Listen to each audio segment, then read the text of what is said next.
আসসালামু আলাইকুম। আপনি সাদিয়া? ওয়ালাইকুম আসসালাম। জি, আমি সাদিয়া। ভাইয়া আপনার কথা বললো আপনার সাথে দেখা করতে, তাই আসলাম। আসলে আপনার সাথে কিছু জরুরি কথা বলা দরকার।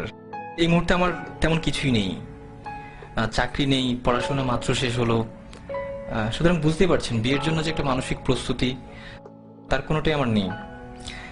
আর আমি জানি ভাইয়া আপনাদের ফ্যামিলিকে অনেক পছন্দ করে, এই জন্যই ভাইয়া চাই যে আমি আপনাকে বিয়ে করি। জি, আমিও তো তাই চাই।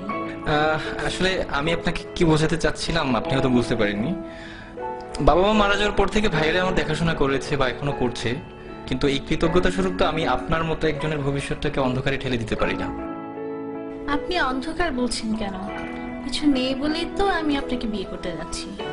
ধরুন আমি একজন টাকাওয়ালা কাউকে বিয়ে করলাম, কিন্তু বিয়ের পর দিন তো সে মারাও যেতে পারে, অথবা তার সব সম্পদ ধ্বংসও হয়ে যেতে পারে। আমি তো টাকা, বাড়ি, গাড়ি এসব দেখে বিয়ে করতে চাই না। আমি চাই একজন ভালো মানুষ। তাছাড়া আজকালকার ছেলেদের যে অবস্থা, তারা যেভাবে চলাফেরা করে, এদের মধ্যে তো ভালো ছেলে পাওয়াটা খুবই মুশকিল। আমি যতটুকু জেনেছি আপনি একজন বিশ্বাসী মানুষ এবং প্র্যাকটিসিং মুসলিম। কিন্তু একটা ব্যাপার কি দেখেন, জীবনে চলতে টাকাটা অনেক বেশি জরুরি। আত্মীয় স্বজন কিংবা বন্ধু বান্ধব যেখানেই যান না কেন, অর্থ ছাড়া আপনি কোনো দাম পাবেন না। আপনি কি মনে করেন যে এই ইটের জেলখানার ভিতরে সুখ আছে?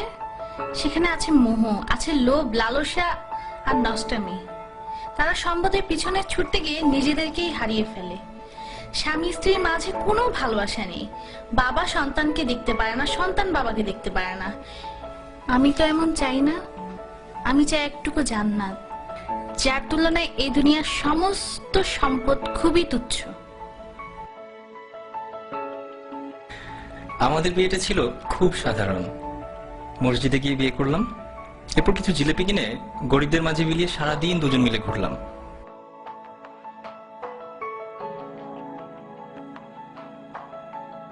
আপনি জানতে চাইতে পারেন কি ছিল আমাদের মাঝে? কিছুই না, একটি শক্তিশালী বিশ্বাস মাত্র।